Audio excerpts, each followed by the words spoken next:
You're still watching The Pulse on the Joy News channel on Multi TV. Now, we've done some analysis of the voter region and the results that came through. We had some views coming in from Mr. Amewu. But let's now look at the Ashanti region, the other stronghold of the NPP. Let's look at the results and what they speak to and why the NDC could not achieve the agenda 1 million votes that they set out ahead of the polls. Joining me in the studio for some analysis is Malik Abbas-Dabu, Deputy Head of our Political Desk here at Joy News. Malik, good afternoon to you. Good afternoon, Francis. Ashanti region, before the elections, we said done deal for the NPP. But yes, what was to look out for is the margin. NDC wanted 1 million votes. Did they get it? No. In fact, they actually did poorer than they did in 2012. Because in the 2012 elections, the NDC's presidential candidate, President John Mahama at the time, obtained 612,000 votes in that region, a few beyond 612,000. In this election, they made 195,000. They made actually less than 500,000. So they actually made less than half of what they were projecting to get. Because they got 612,000, they anticipated that having been in power and having done some work, they built bridges, they built a market, they built roads, all of that.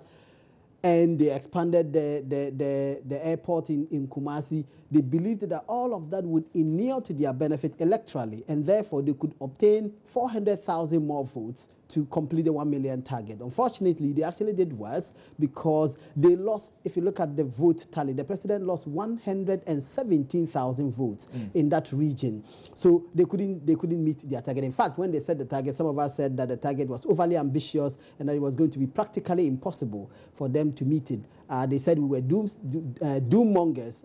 In fact, they actually revised the figure to 1.5 million, which was outrageous because the NPP's presidential candidate in 2012 actually got 101.5 million. It was 1,531,000 votes. This time around, they got 1,598,000 votes. So the NPP's presidential candidate, who is now president-elect, actually appreciated his votes by 67,000 votes in that region. So clearly, the NDC couldn't meet its target. Okay. Now, we've looked at that in terms of numbers, but why were they unable to do it? Because some would say that if it's an incumbent government, they had a lot of opportunities to back their talk with action.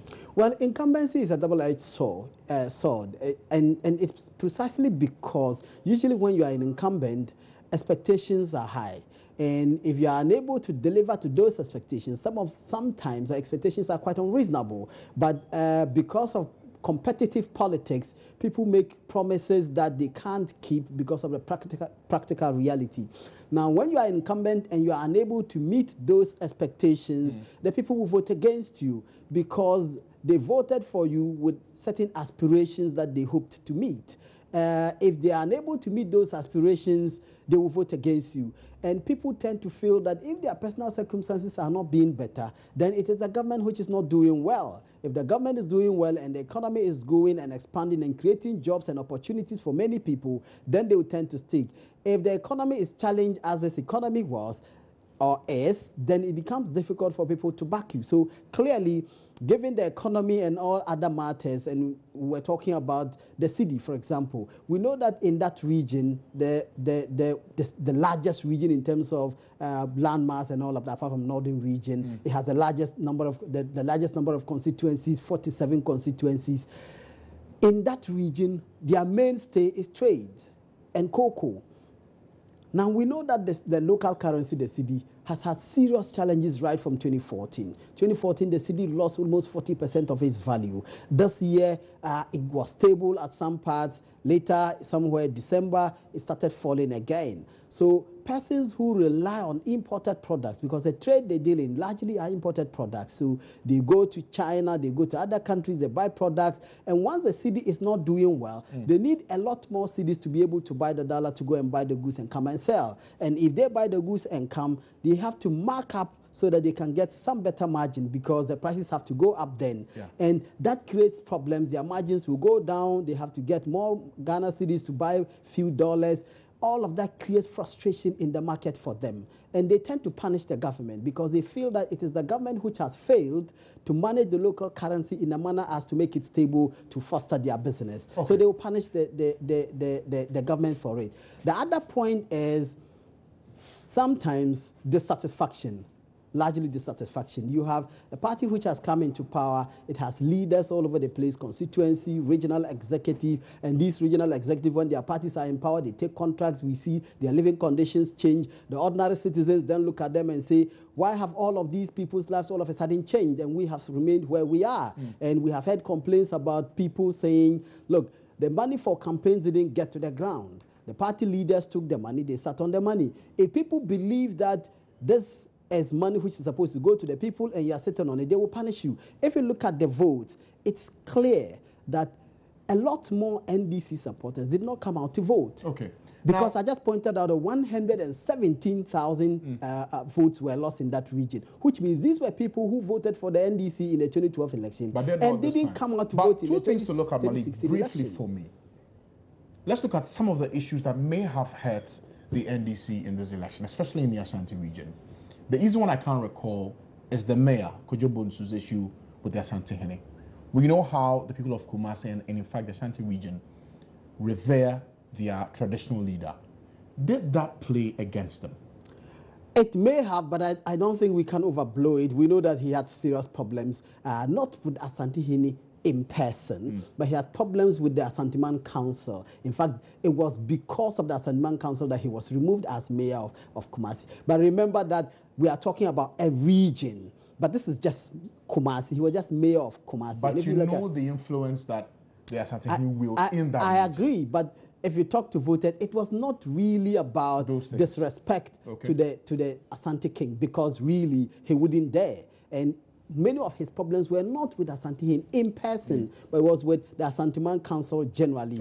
I don't think that factored a lot. I think what factored a lot was purely economics, and we know that one of the other mainstays, cocoa, and we know that there were too many problems with cocoa, too many problems because seeds were not, the fertilizer subsidy was not going, the people were not getting fertilizer, they were not getting pesticide to spray their cocoa farms. Cocoa yields actually dwindled because cocoa yield rose from 400,000 metric tons to almost 1 million metric tons and then fell back to 750,000 metric tons. When this happened, the farmers then find that their own opportunities are shrinking. And together with this shrinking is their quality of life. And when that happens, they will punish the government for it. And that was Let's not look ahead. Now, the MPP, Nana Akufo-Addo, in his words, and I remember at that news conference in Kumasi, saying that people of Ashanti region pushed me and the elephant into the Flagstaff house. Now they've done it.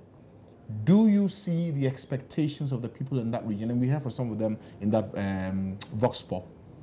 Are the expectations huge? Absolutely, absolutely. Because if they punish the incumbent for certain things, they have a corresponding expectation that when you come, you would deal with the problems which remain unresolved and for which reason they voted against the party which was in power. So they will expect a lot from you. They will expect you to make sure that they get their mass cocoa spraying going very well. There shouldn't be corruption in the handling of this process. Kwete did investigations that proved that people were mistreating farmers when it comes to this. There was black market and they were taking the pesticides and selling at exorbitant prices and selling fake products to the people. They expect the government to deal with these. They expect the government to manage the economy in such a way that the city is stable, that they can buy their products and sell and be comfortable that in the next year when they are budgeting, the city will remain the same. They can budget the city to dollar parity and be comfortable that the price will remain the same.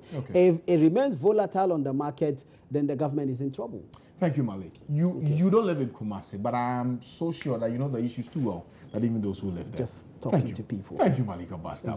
Let's move on to other issues now. It's exactly a week today that Ghanaians went to the polls to elect a new leader. Can you believe it? A week already. Nana Akufo-Addo was voted as president. Well, John Matilda Wemega brings you a catalogue of events leading to the election during and after the declaration of the winners. November 7 or December 7. Parliament rejected calls for polls to be conducted on November 7. The Electoral Commission had no choice than to prepare towards the statutory December 7 date. Faced with multiple legal suit days to the polls, concerns were raised as to whether or not a successful election will be conducted. This follows the disqualification of 13 presidential candidates by the Electoral Commission. It took the intervention of the Supreme Court to avert any form of delays and disruption to the electoral process. Political parties geared up their last-minute rounds activities to make way for the 7th election of the Republic. Local and international observers took their place to monitor the process, hoping that Ghana reaffirms her reputation as a model of democracy on the continent. EC Chair Charlotte Osei assured all was set for the elections to take place. This assurance came at the back of several concerns raised following the special voting exercise. As a commission, it is our job to run elections and to get people to vote. It is not in our interest to deny anyone the right to exercise their franchise. And so the challenges that were encountered, yes, they could have been avoided, but they were not intentional, and they were not intended to deny anyone of the right to vote. We are happy to announce that in spite of the challenges, there was an 80% turnout in the special voting exercise. And this is consistent with the turnout numbers we are expecting in this year's elections. Now to the elections tomorrow. We are expecting a total voting population of 15,712,449 voters. 499 voters. Voting will take place at 28,992 polling stations in 275 constituencies across the country. We are deploying about 148,000 election officials to conduct the polls and to manage the collation centers. We are receiving support from about 64,000 security personnel to ensure a safe and peaceful environment for all voters to exercise their franchise freely and without intimidation. There will be a total of 70,709 biometric verification devices that use at the polling stations. There will be 2 BVDs per polling station with sufficient backups at the district offices to deal with any unexpected challenges with any of the devices. The race was expected to be tight between the incumbent John Dramani Mahama and the opposition leader Nana Addo Dankwa Akufo-Addo. Voters began lining up at polling stations before dawn on Wednesday to elect parliamentarians and the next president. From the 275 constituencies in the 10 regions of the country, news reports on the exercise trickled in when the polls opened at 7 a.m. Very little and isolated incidents was reported across the 275 constituencies. From one press conference to the other, all election observers, security agencies, calmed the nerves of Ghanaians who waited anxiously to know the outcome of the polls. The Situation Room, led by the National Peace Council, took the following interventions: visit to some polling stations in Accra to assess the general conduct of the elections, visit to the headquarters of the Electoral Commission in Accra, first to assess the coalition certification and declaration of the results of the elections, second to engage the EC in respect of the perceived delay in the declaration of the results and encourage them to expedite action. A number of press conferences were held to provide situational reports on the elections and to generally appeal for calm and contribute to the management of the post-election environment. The political parties, the citizens observers, the citizen observers, the media and the security forces for their respective roles in ensuring the success of the electoral processes thus far. We are mindful, however, that the process of collating the result is still going on, and our final assessment of the entire process will be contained in our final report.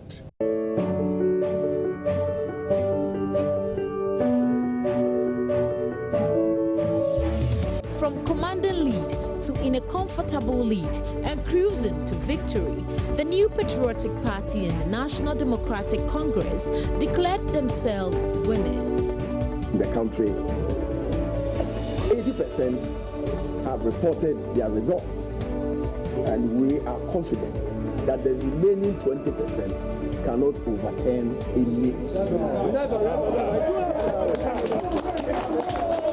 So I am telling you on authority, from the pink sheets obtained from the polling stations, is that this is where the results declared at the polling stations, collated together on our own para collation sheets, para vote tabulation, leads the election to. And we think it's about time that we call on our opponents to concede and come back. What I do here this morning to react to a press statement, a press conference that was addressed by the campaign chairman of the MPP a few hours ago. Ignore that press conference because our total tally of votes show a comfortable lead for President John Dramani Mahama. But we will wait for the Electoral Commission as the law mandates and in line with our decisions at IPAC for the declaration of the results to be done by that legitimate body. The pressure then started mounting on the Electoral Commission to declare results of the polls. From reports of overvoting and hacking of the Electoral Commission's website, the EC announced the results. Elections, the total votes cast was 10,781,609. Out of those, we had rejected ballots of 166,248, which is 1.54%. We had total valid votes of 10,615,361. Our turnout was 68.62%. Now, for the candidates, Mr. Ivor Kobina Greenstreet of the CPP had 25,395 votes, being 0.24%. Mrs. Nana Konedu Ajiman Rawlings of the NDP had 16,878 votes, being 0.16%. Mr. John Dramani Mahama of the NDC had 4,713,277 votes, being 44.40%. Dr. Papa Kwesi of the PPP had 105,682 votes, being 1%. Mr. Nana Akufo-Addo of the New Patriotic Party had 5,716,026 votes, being 53.85%. Mr. Edward Mahama of the PNC had 22,214 votes, being 0.21%. And Mr. Jacob Osei-Yeboah, an independent candidate, had 15,889 votes, being 0.15%. On the basis of the foregoing figures, and by the power vested in me as the chairperson of the Electoral Commission and the returning officer for the presidential election, it is my duty and my privilege to declare Nana Addo Dankwa Akufo-Addo as the president-elect of the Republic of Ghana. Thank you. God bless our homeland, Ghana. I know that this is not the outcome that we wanted and we had hoped for. But I say to you that this day should not mark the defeat of your role in this nation's political process. We must do our part to ensure that the progress of all our past governments, from the very first one led by our nation's founder, Dr. Kwame Nkrumah, to this most recent one that I have led, continues, because progress does not happen all at once. It takes time and dedication. And we'll do all in power to live up to your hopes and expectations. You have not elected me to serve one party, but to serve the entire nation. The President of Ghana is president for every single Ghanaian, without discrimination, malice, or ill will to any ethnic group or political or religious affiliation. Whether you supported me or not, whether you campaigned for me or not, whether you voted for me or not, I can promise you one thing.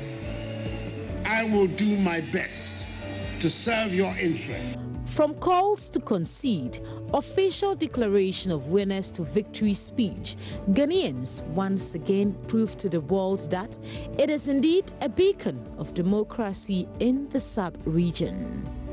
For Joy News, Matilda Pamagan.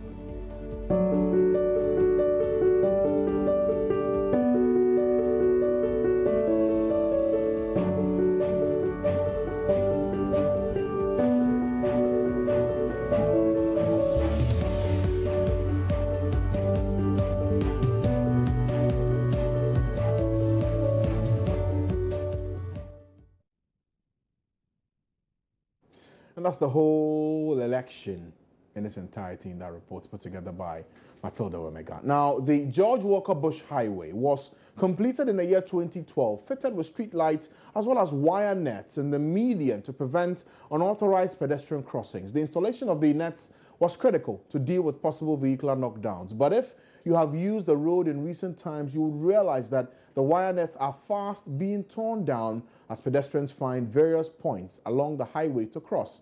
Fifi Kumsun was there and now reports. On the George Walker Bush Highway, vehicles literally glide at top speeds. And the frequent fatal motor accidents on this road make it one of the deadliest in the country. It's no wonder that at the main La Paz traffic light, pedestrians race across the road when the lights are red. No time to waste. But designers of the road made such crossings and the few footbridges almost a kilometer apart from each other.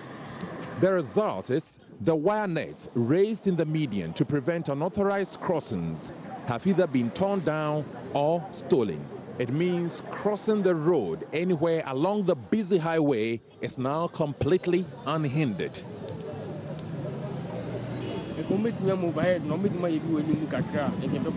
But I'm here an old one that would say too much. Before in time for I'm offending you in change. It's said, because they buy to bed more and get up one. But don't be anything, would say too much. Jamaica to me. Now, already, almost a kilometer of the wire nets is gone, and with officials making little effort, if any, to protect such public property along the road from being stolen, the rest will only remain for as long as there are no thieves. Fifi Kumsin, George Walker Bush Highway, Accra.